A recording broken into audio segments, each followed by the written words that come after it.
Bien-aimés dans le Seigneur, encore une fois de plus, je vous salue au nom de notre Seigneur Jésus-Christ, qui est mort et ressuscité, lui qui nous a donné la victoire sur toutes choses. C'est un privilège. Vous êtes encore le bienvenu dans votre programme Kingdom Business, qui est Affaires du Royaume. Et c'est un programme qui est sous le patronat des Actions Lumière des Nations, que nous appelons en anglais Action Light of Nations. Alors, aujourd'hui, nous sommes en train de parler de quelque chose un peu de particulier. C'est par rapport à la mission. Je veux parler aujourd'hui, j'avais commencé ce thème et je veux que nous puissions continuer avec la série de ces enseignements. C'est pour mobiliser les leaderships, c'est pour mobiliser ceux qui ont reçu la grâce de Dieu dans leur vie. Je suis très heureux que vous soyez vraiment connectés à ces programmes et je prie que le Seigneur puisse vous rendre disponible afin que vous puissiez de temps en temps vous connecter, avoir vraiment ces enseignements qui sont utiles en ces derniers temps, parce que nous allons parler des choses qui sont très importantes. C'est votre humble serviteur, apôtre Patrick Tabernacle, grâce Moula Banzani, c'est-à-dire, nous vous envoyons ce message en direct de l'Égypte, à partir de l'Égypte. Alors, ce que j'ai à vous souhaiter ce jour, c'est la bénédiction de Dieu. Mais avant que nous puissions continuer, j'aimerais que nous puissions prier. Prions. Père éternel, je te dis merci, je te glorifie.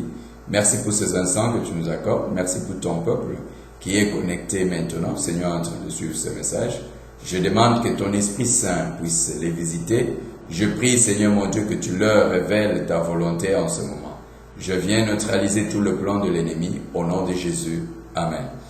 Bien-aimés dans le Seigneur, comme je le disais, donc nous sommes dans la série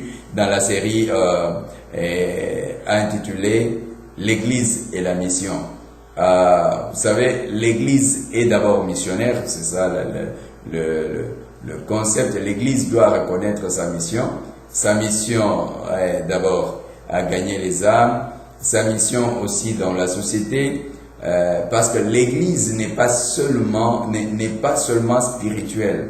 L'Église est une réalité qui commence d'abord par l'esprit et s'étend dans la société. Et comme l'Église s'étend dans la société, l'Église a aussi certaines responsabilités dans la société. Parce que nous voyons aujourd'hui, il y a tellement de choses qui se passent. Parfois, on accuse l'Église, on accuse les leaders de l'Église d'avoir fait cela, d'avoir fait ceci. Mais tout cela, c'est peut-être parce que l'Église n'est pas en processus réel de sa mission. Mais alors, nous devons faire un effort de ramener l'Église à sa mission. Vous voyez, quelqu'un qui a l'onction, mais bon, qui dit, bon, maintenant, j'ai l'onction, mais il ne localise pas, il ne comprend pas les lieux de sa mission. Quand vous n'êtes pas à l'endroit où Dieu vous a appelé pour la mission, vous serez dans l'obligation de créer la confusion. C'est-à-dire, vous allez entrer dans la compétition avec les autres. Quand nous lisons les Écritures, la Bible dit que quand le Saint-Esprit viendra sur vous, vous serez mes témoins.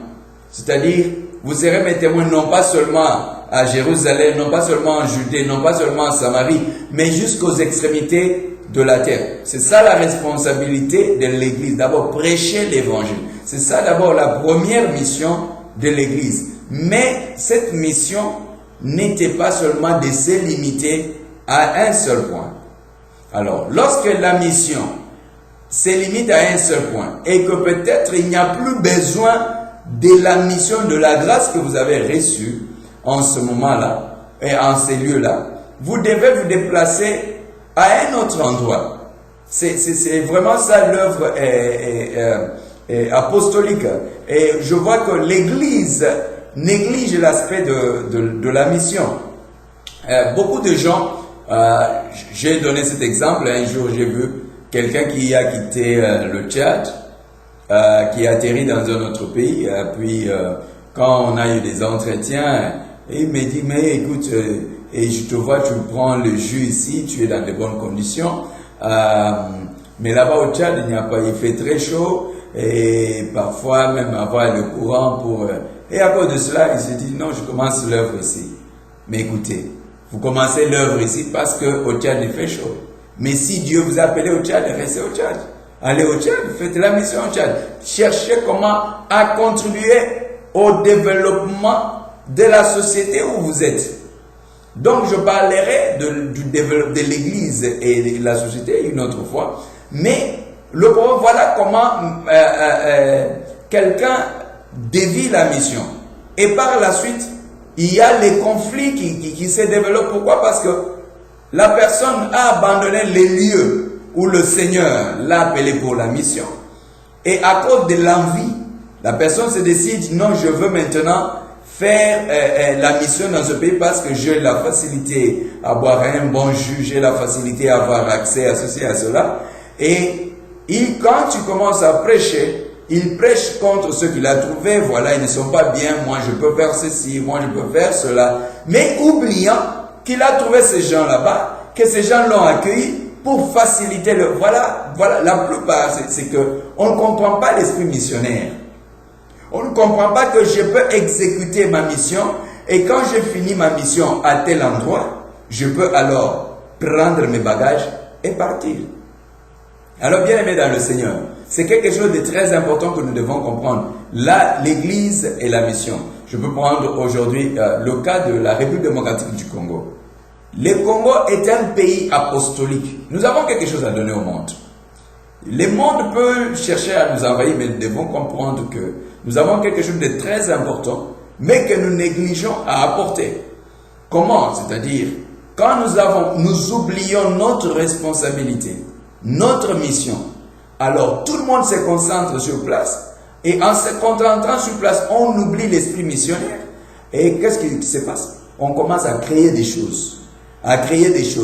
Les compétitions. Les pasteurs disent que non, moi je suis, nous sommes mieux que les autres. L'autre dit, nous avons rempli. Et le combat s'engage maintenant, non pas contre le diable, mais les pasteurs contre les... Et le Satan a croisé ses bras, les démons croisent leurs bras, ils ont donné le travail aux pasteurs et aux églises. Et ce n'est plus dit que celui-ci sort l'onction du crocodile, l'onction de la queue de l'éléphant, l'onction de ces... Pourquoi? Parce qu'on a perdu le sens de la mission.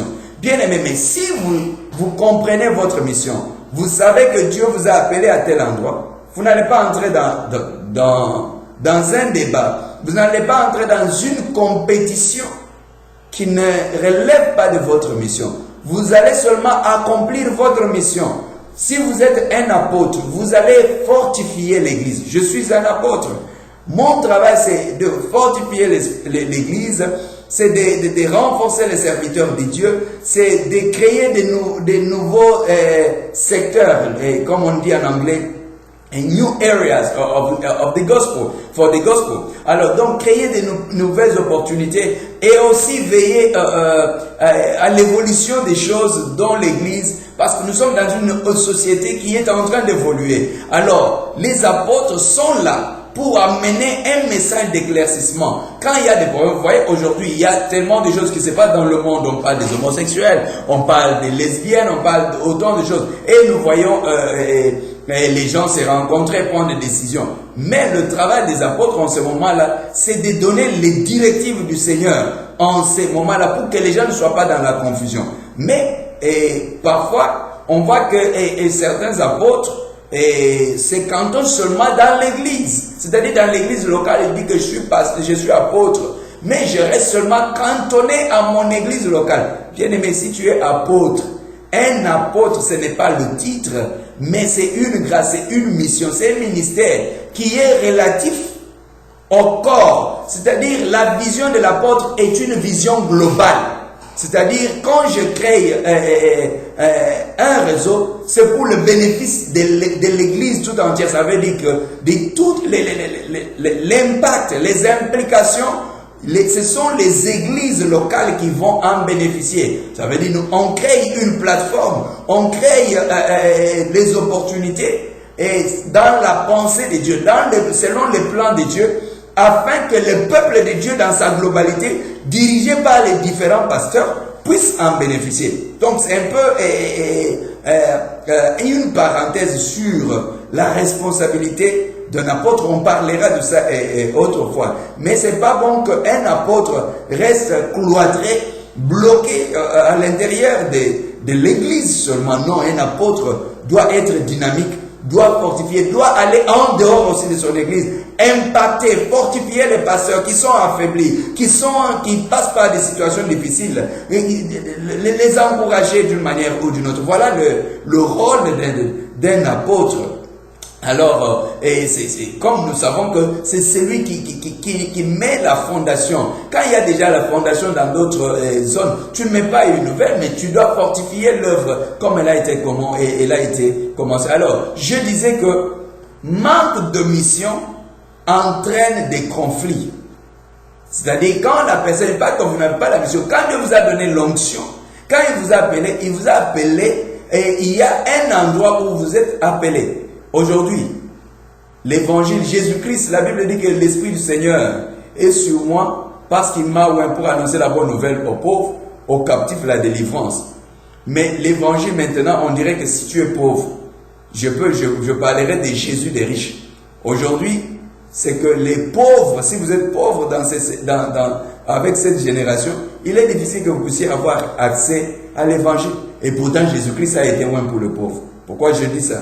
Aujourd'hui, pour chanter, c'est-à-dire on vous demande de l'argent, les pauvres ne peuvent pas, alors s'ils n'ont pas l'argent, s'ils n'ont pas, alors c'est difficile pour qu'ils puissent avoir accès à l'évangile. Quand ils vont à l'église, ils sont frustrés. Il n'y a que ceux qui ont les dîmes, les dons, les semences de $100, de $1000 qui peuvent, c'est-à-dire qui sont considérés. Et les pauvres sont malheureux, ils sont considérés. Alors, nous prêchons beaucoup plus Jésus des riches plutôt que Jésus des pauvres, qui peut prendre le pauvre et le rendre riche. Alors, il y a cette discrimination sociale qui est entrée dans l'église. L'église est la mission. C'est-à-dire, nous devons, je veux parler prochainement beaucoup plus sur l'église et la mission, mais avec sous-thème Jésus-Christ des riches, le Jésus des riches. Vous voyez, aujourd'hui, nous avons des chanteurs merveilleux, les gens que Dieu a oint, comme les mamans Laure Mbongo.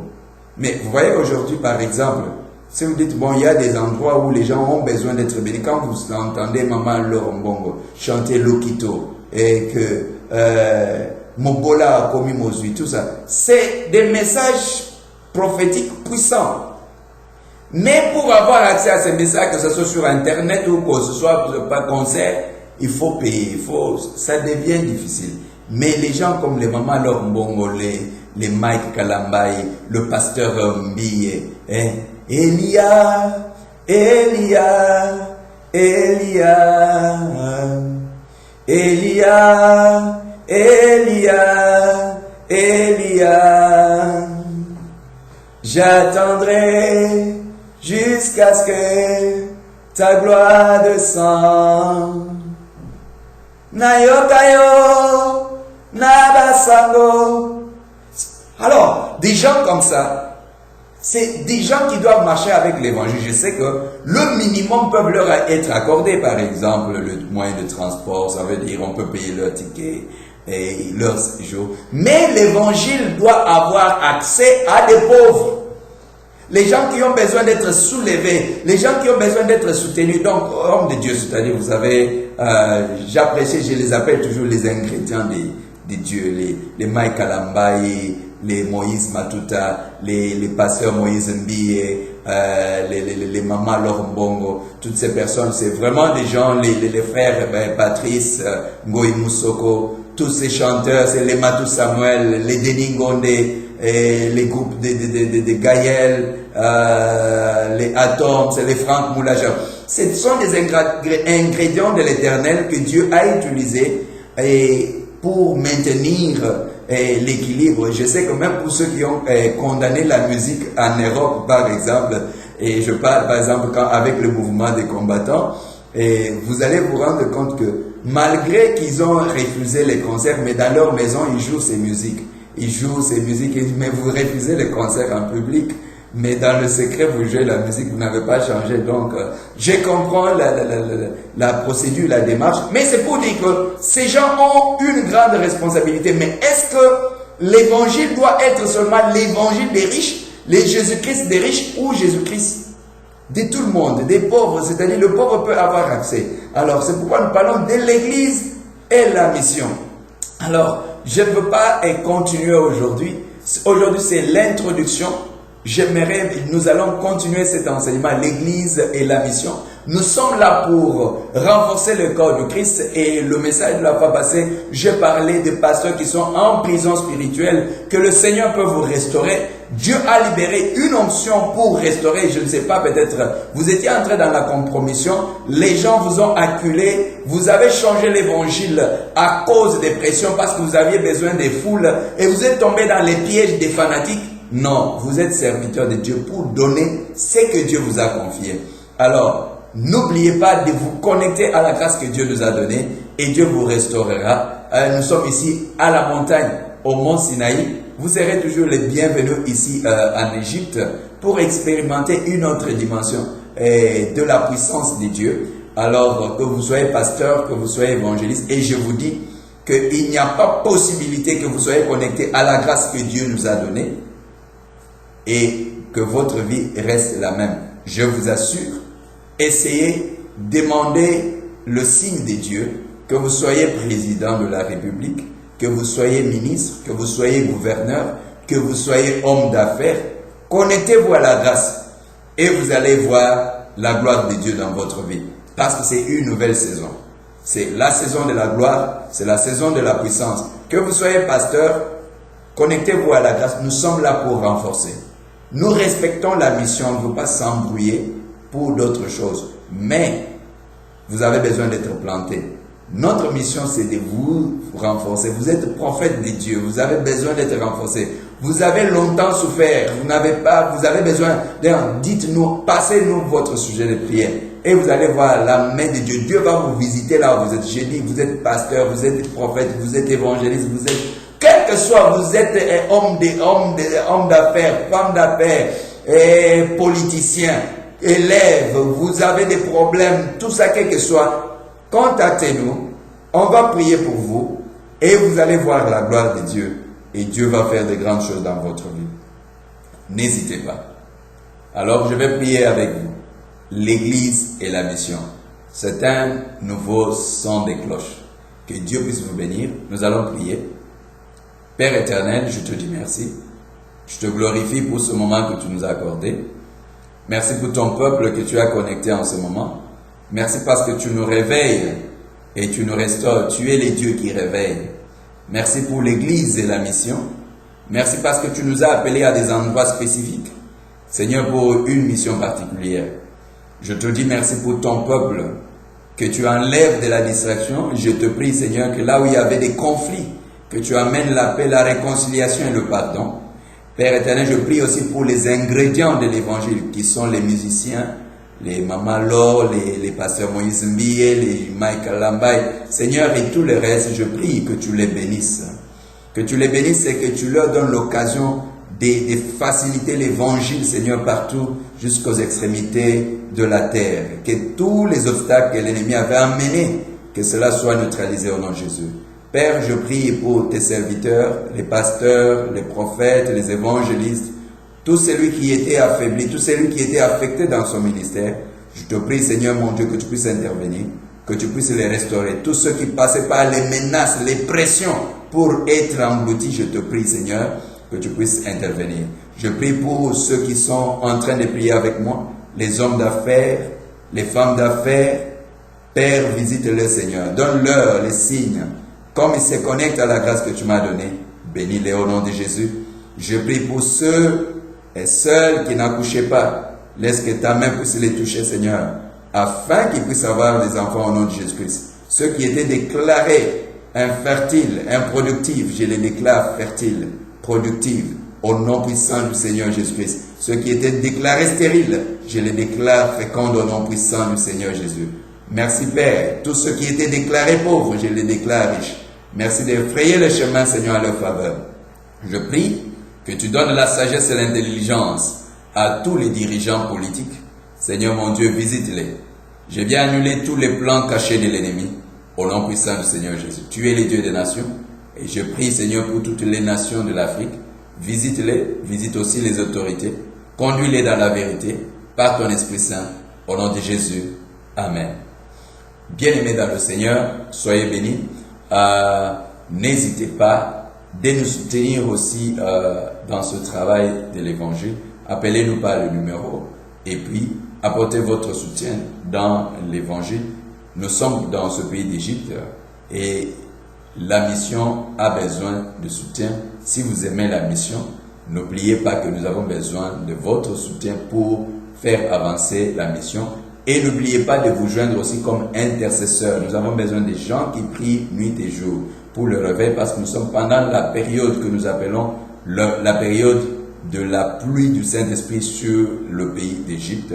Alors nous sommes en train de prier pour la pluie du Saint-Esprit sur le pays d'Égypte pour que le Saint-Esprit se manifeste dans les vies des gens afin qu'il y ait le réveil de l'Évangile dans tout le monde arabe. Alors n'hésitez pas de nous soutenir, de nous appeler. N'hésitez pas de nous envoyer vos soutiens et de nous contacter. Et vous pouvez venir sur place, vous rendre compte du travail que nous sommes en train de faire. Nous sommes des experts militaires du royaume de Dieu pour donner les techniques et établir le royaume de Dieu. Donc, c'est votre humble serviteur, apôtre Patrick Tabernacle.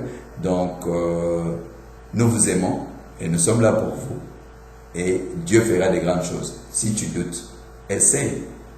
N'écoute pas ce que les gens disent. Mais je dis, essaye mon Dieu, le Dieu qui m'a appelé. Il va faire de grandes choses. Tu étais politicien, tu t'as battu, tu peux essayer. Et tu vas voir la gloire de Dieu. Tu m'appelleras. Que Dieu vous bénisse. À plus. Soyez toujours connectés sur cette chaîne pour votre programme spécial Kingdom Business, Affaires du Royaume.